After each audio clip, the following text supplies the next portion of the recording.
अब हम आगे का इंट्रोडक्शन समझते हैं। इससे 8 मार्क्स का क्वेश्चन आता है। इसके लिए कुछ फार्मूला आपको जो है हर हाल में दिमाग में रखना होगा। वो क्या है? पहला है, इसको मैंने समराइज कर दिया है। इस फार्मूले को आप कहीं नोट कर लीजिएगा और इसको लर्न भी कर लीजिएगा, याद भी कर लीजिएगा। ये सभी फार्मूले यूज होंगे इन सब में। तो वो क्या है? बिंदु ए से जाने वाला तथा बी के समांतर रेखा का समीकरण r equal to A plus lambda B. दो बिंदु दिया है x1 y1 z1 और x2 y2 z2। इनसे होकर जाने वाली रेखा का सदिश समीकरण क्या होगा? तो x minus x1 upon x2 minus x1 equal to y minus y1 upon y2 minus y1 equal to z minus z1 upon z2 minus z1। जैसे क्या है, x1 y1 z1 से होकर जा रहा है, तो ये पहला जो पॉइंट होगा x minus x1 y minus y1 z minus z1, और इस पॉइंट के x2 minus x1 y2 minus y1 और z2 माइनस z1 क्या बताता है? ये दिक अनुपात बताता है, डायरेक्शन रेशियो बताता है। अब क्या है, यदि दो रेखाओं का दिक अनुपात दिया हुआ है a1 b1 c1 और दूसरे का a2 b2 c2, तो उनके बीच का कोण क्या होता है? cos theta equal to a1 a2 plus b1 b2 plus c1 c2 upon this much. इसी तरह से अगला चीज़ याद रखेंगे, दो विषम तलीय रेखाओं के बीच की न्यूनतम दूरी क्या होती है? हम r equal to a1 plus lambda b1 और r equal to a2 plus mu b2 से दिए गए इक्वेशन का कंपेयर करेंगे और इस फार्मूला में हम पुट कर देंगे। ओके। और दो रेखाएं लंब कब होंगी? जब उनका यदि डायरेक्शन रेशियो दिया है, डायरेक्शन कोसाइन दिया है, तो L1 L2 plus M1 M2 plus N1 N2 equal to 0, और डायरेक्शन रेशियो दिया है, दिक् अनुपात दिया हुआ है, तो A1 A2 plus B1 B2 plus C1 C2 equal to 0। Okay. अभी जैसे देखिए, पहले क्वेश्चन में वैसे इसके पूछने का चांस क्या है? हमको सिद्ध करना है कि ये डायरेक्शन कोसाइन तीन रेखाओं का दिया हुआ है, परस्पर लंब है। तो ऐसे हम L1 L2 plus M1 M2 plus N1 N2 की वैल्यू निकालेंगे। यदि 0 हो गया तो लंब हो जाएंगी। जैसे ये दिया हुआ है, पहला क्वेश्चन है, क्या है? 12/13 है, फिर क्या है? -3/13 है, -4/13 है। ये पहले रेखा की दिक् को दिया हुआ है। दूसरे का क्या दिया हुआ है? दूसरे का दिया हुआ है 4/13, फिर क्या है? 12/13, फिर क्या है? 3/13। ऐसे तीसरी रेखा के भी दिक्कोजिया दिया हुआ है और सिद्ध करना है कि तीनों रेखाएं परस्पर लंब है। तो लंब होने के लिए क्या है? जैसे आप समझें, ये वैल्यू क्या है? L1 है, M1 है, N1 है। ये क्या है? L2 है, M2 है, N2 है। तो लंब होने के लिए आपने क्या पढ़ रखा?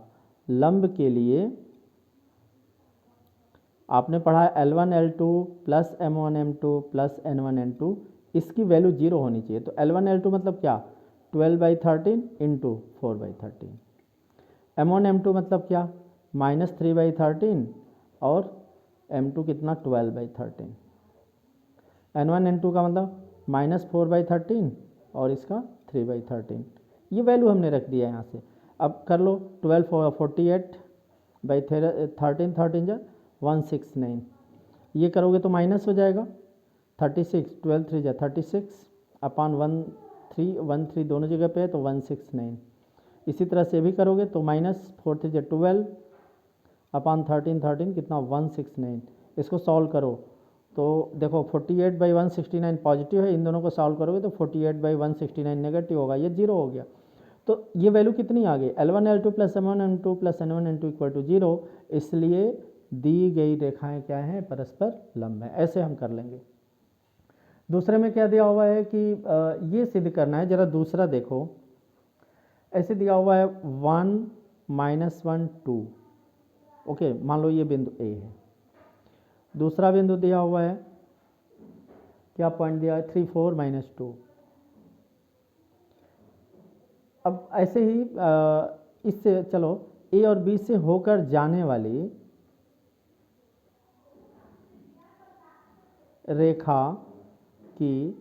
रेखा का दिक् अनुपात निकाल लो, डायरेक्शन रेशियो निकाल लो। कैसे निकालते हो? x कोऑर्डिनेट माइनस करो, 3 -1, फिर क्या 4 -1 करोगे तो 4 + 1 हो जाएगा, -2 हो जाएगा। ये यानी कि कितना हो गया? 2 5 -4 हो गया। तो ए और बी दो पॉइंट दिया है, तो इससे होकर जाने वाली जो लाइन है उसका दिक् अनुपात मिल गया। ठीक उसी तरह से दूसरा भी पॉइंट दिया हुआ है, क्या दिया है? मान लो सी है, वो दिया 0 3 2, और एक अगला पॉइंट डी दिया हुआ है, वो क्या दिया है 356। इससे होकर जाने वाली रेखा का दिक् अनुपात यदि हमें निकालना हो तो क्या हो जाएगा, 3 में से 0 को माइनस करोगे 3, 5 में से 3 को माइनस करोगे 2 और 6 में से 2 को माइनस करोगे 4। तो क्या है, ये हमें A1 B1 C1 मिल गया और ये A2 B2 C2 मिल गया, दिक् अनुपात है।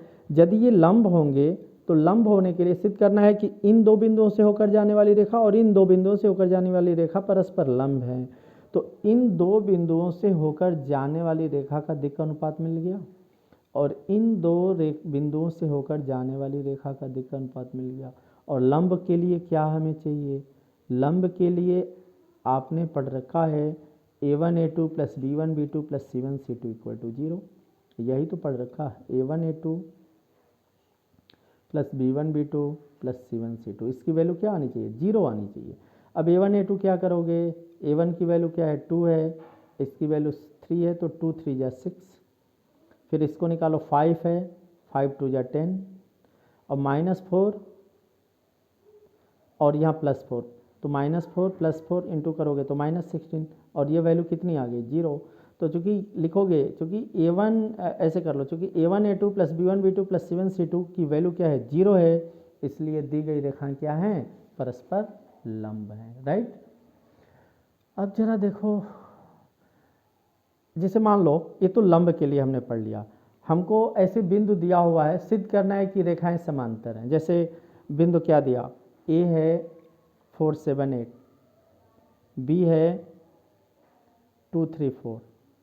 अब ए और बी से होकर जाने वाली रेखा का यदि हम दिक् अनुपात निकालें, कैसे लिखोगे, ऐसे ही लिखोगे, इस रेखा से होकर जाने वाली मतलब बिंदु ए 4 7 8 और बी 2 3 4 से होकर जाने वाली रेखा का दिक् अनुपात, जब दिक् अनुपात लिखोगे तो A1 की वैल्यू क्या होगी, 2 में से 4 को माइनस करोगे -2, 3 में से 7 को माइनस करोगे, ये B1 हो गया, कितना 3 में से 7 को माइनस किया -4, फिर A1 B1 C1, C1 की वैल्यू क्या होगी, 4 में से ये हमारा जो पॉइंट है वो 8 है, 4 में से 8 को माइनस करोगे तो -4, तो ये हमें दिक् अनुपात क्या मिला, -2 -4 -4। दूसरा जो बिंदु दिया हुआ है वो क्या दिया है, जरा उसको देख लो, -1 -2 1, -1 -2 1, और क्या डी देख लो, वो बिंदु कौन सा है 1 2 5, 1 2 5। यहाँ से मतलब सी और डी से होकर जाने वाली रेखा का जब दिक् अनुपात निकालते हो, जैसे A1 B1 C1 माने हो, इसको A2 मानो, तो कैसे निकालोगे, 1 में से -1 को माइनस करोगे तो 1 -1 कितना हो गया, 2 हो गया। B2 की वैल्यू 2 में से -2 को करो 4 हो गया, फिर 5 में से 1 को घटा लो तो C2 की वैल्यू 5 में से 1 को घटाया 4 हो गया। अब हमें प्रूफ करना है, अच्छा यदि हमें लंब प्रूफ करना होता तब तो हम इसको प्रूफ करते ना, A1 A2 plus B1 B2 plus C1 C2, इसको सॉल्व करते 0 आता और वो हो जाता लंब। लेकिन समांतर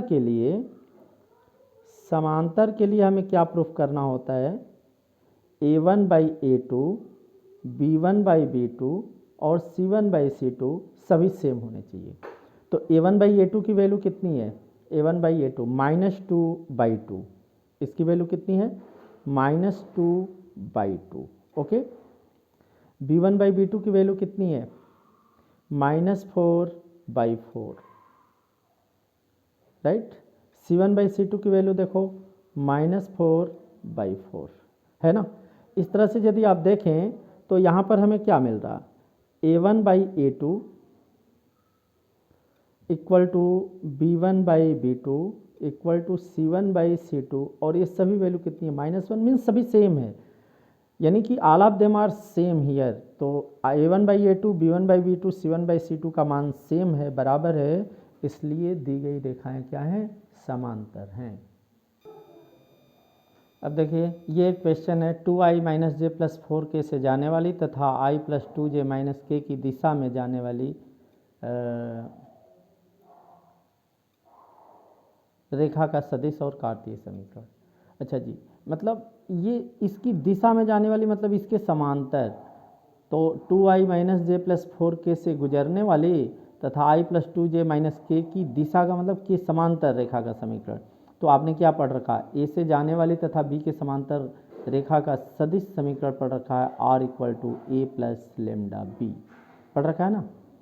तो ये क्या हो जाएगा, ए की जगह पे जिससे गुजर रही है वो, यानी कि 2i minus J plus 4k plus lambda time क्या, ए प्लस लेमडा बी है, तो ये हो जाएगा आई प्लस 2j माइनस के, राइट। तो आर इक्वल टू क्या हो गया भाई, देखो 2i और यहाँ पे लेमडा आई, लेमडा का मल्टीप्लाई होगा ना, तो 2i प्लस लेमडा आई। तो बताओ भाई i कॉमन हो गया कि नहीं, यहाँ से क्या मिल गया 2 और यहाँ से क्या मिल गया लेमडा। फिर उसी तरह से प्लस, अब यहाँ देखो माइनस जे है और ये क्या है, लेमडा का मल्टीप्लाई करोगे तो 2j लेमडा हो जाएगा, इसमें से कॉमन कौन हो जाएगा, जे कॉमन हो जाएगा, तो यहाँ से क्या बचेगा -1 और यहाँ से क्या बचेगा 2 लेमडा। ठीक उसी तरह से यहाँ देखो इस वाले में 4k और लेमडा का माइनस के में मल्टीप्लाई होगा, तो इसमें और यहाँ पर कॉमन कौन हुआ, के कॉमन हुआ, तो यहाँ से कौन बचा 4 और यहाँ से क्या माइनस लेमडा। ये हमें मिल गया सदिश समीकरण। ये क्या है, सदिश समीकरण। 2i minus J plus 4k से गुजरने वाले तथा i प्लस 2j माइनस के की दिशा में जाने वाले रेखा का ये क्या है, सदिश समीकरण है। याद रखना ये क्या है, सदिश समीकरण है। अब क्या है, कार्तीय समीकरण भी पूछ रहा है इसमें, कार्तीय समीकरण। तो कार्तीय समीकरण में मतलब ये है, कार्तीय समीकरण, इससे यदि हम बिंदु को डिसाइड करें, बिंदु कौन है, यानी कि यहाँ से पॉइंट क्या मिलेगा 2 -1 4। कार्तीय समीकरण के लिए हम ऐसे लिखेंगे 2 -1 4 से गुजरने वाले तथा दिक् अनुपात, चूंकि समांतर है ना तो दिक् अनुपात, दिक् अनुपात क्या मिलेगा 1 2 -1।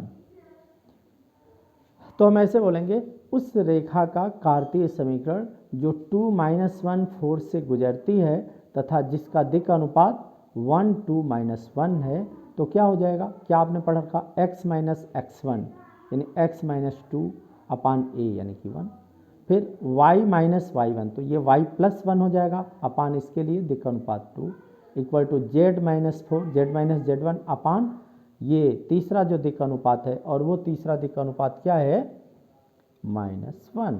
तो इस तरह से ये जो आपको हमें मिल गया कौन सा समीकरण, कार्तीय समीकरण, और ये पहला क्या मिल गया, सदिश समीकरण, राइट। अब चलो देखो भाई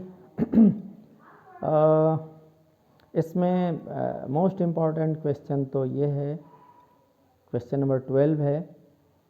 उससे पहले थोड़ा सा ये ज़रा देख लेना कि सिर्फ मैं क्वेश्चन ऐसे बता दे रहा हूँ, r इक्वल टू दिया हुआ है, इस क्वेश्चन को देखते हैं। जैसे ये दिया हुआ है r equal to 2i minus 5j plus K plus lambda time this much, और दूसरा ये दिया हुआ है, ये दो रेखा दिया है और पूछा है इनके बीच का कोण क्या होगा, इन दो रेखाओं के बीच का कोण क्या होगा।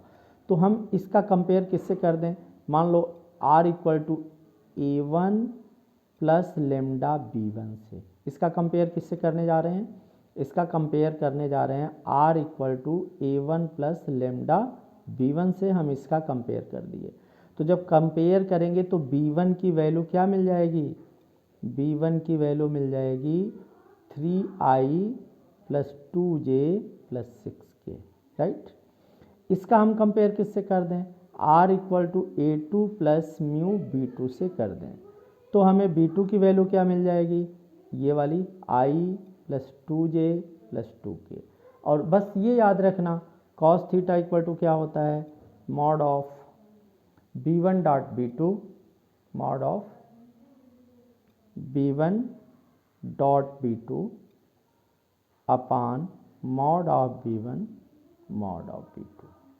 अब तो ये सॉल्व कर ले जाओगे, b1 डॉट b2 निकालना है, चलो भाई b1 डॉट b2 निकालना है, तो 3i डॉट i 3 हो गया, अब आई का बाकी में आई डॉट जे जीरो हो जाएगा, आई डॉट के जीरो होगा, वो तो पता ही है, पहले इंट्रोडक्शन बताया भी था। 2j का 2j में करोगे तो 2 2 जा 4, फिर ये 6k का हम 2k में करेंगे तो 6 2 जा 12, बाकी सब के सब जीरो हो जाएंगे। अब इसका यदि b1 का मॉड निकालोगे तो ये अंडर रूट हो गया, 3 का स्क्वायर 9, 2 का स्क्वायर 4 और 6 का कितना हो जाएगा 36, तो 36 और 4 40 और 40 और 9 49, 49 का कितना हो जाएगा, चलो अभी 49 लिख देते हैं, 7 हो जाएगा बाद में। b2 का यदि हम निकालें तो यहाँ से निकलेगा i का कोफिशिएंट 1 का स्क्वायर 1, 2 का स्क्वायर 4, 2 का स्क्वायर 4, 4 4 8 और 1 9। चलो जी, तो कॉस थीटा की वैल्यू क्या हो गई, ये 19 ऊपर 12 4 16 3 19 और इसका 7 और 3 21, ये हो गया। मॉड में है ना तो पॉजिटिव है मीन्स, तो थीटा इक्वल टू क्या मिल गया, कॉस इनवर्स 19/21।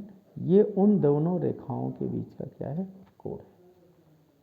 एक इम्पॉर्टेंट क्वेश्चन है जिसको हम देख करके आज का लेक्चर अभी ख़त्म करते हैं। ये है, एक इक्वेशन दिया हुआ है 1 - x/3 equal to 7y - 14/2p equal to z-3/2।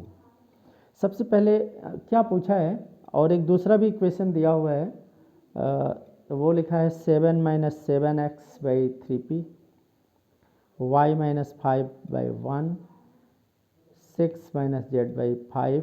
ये हमें शो करना है कि ये परस्पर लंब है। सबसे पहले इस इक्वेशन को एडजस्ट करिए सही से, 1 - x नहीं होता है, x - 1। ये मोस्ट इंपॉर्टेंट क्वेश्चन है, याद रखना। इसको हमें क्या लिखना है, 1 - x नहीं, x - यानी कि माइनस कॉमन दे दो। जब माइनस कॉमन दोगे ऊपर से तो वो क्या हो जाएगा, x - 1, और माइनस कॉमन है, उस माइनस को हमने यहाँ पे लगा दिया। ठीक उसी तरह से y का, x का और z का कोफिशिएंट हमेशा 1 रहना चाहिए और वो हमेशा पॉजिटिव रहना चाहिए। जैसे यहाँ पर y पॉजिटिव तो है लेकिन गुणांक क्या है, 7 है, तो 7 कॉमन लेना पड़ेगा। जब 7 आप कॉमन लेंगे तो क्या मिलेगा, y - 2, और जो 7 यहाँ कॉमन लिया है वो 7 यहाँ से हटा के क्या लिख दो, 2p/7 हो गया कि नहीं। ये 7 फिर ऊपर चला जाएगा, और ये तो चलो ठीक है, z - 3/2 है, ये तो सही है। इसको कैसे सेट करो, अभी मैंने क्या बताया, एक तो जो x y z है वो पॉजिटिव होना चाहिए और कोफिशिएंट 1 होना चाहिए, तो यहाँ कॉमन क्या देना पड़ेगा, -7 देना पड़ेगा ना। जब -7 कॉमन दोगे तो x - 1 हो गया, 7 कॉमन हुआ -7, तो ये x और ये -1 अपान में क्या है 3p। अब जरा ध्यान से देखो, -7 कॉमन दिया था तो उस -7 को हमने यहाँ पर ला के रख दिया।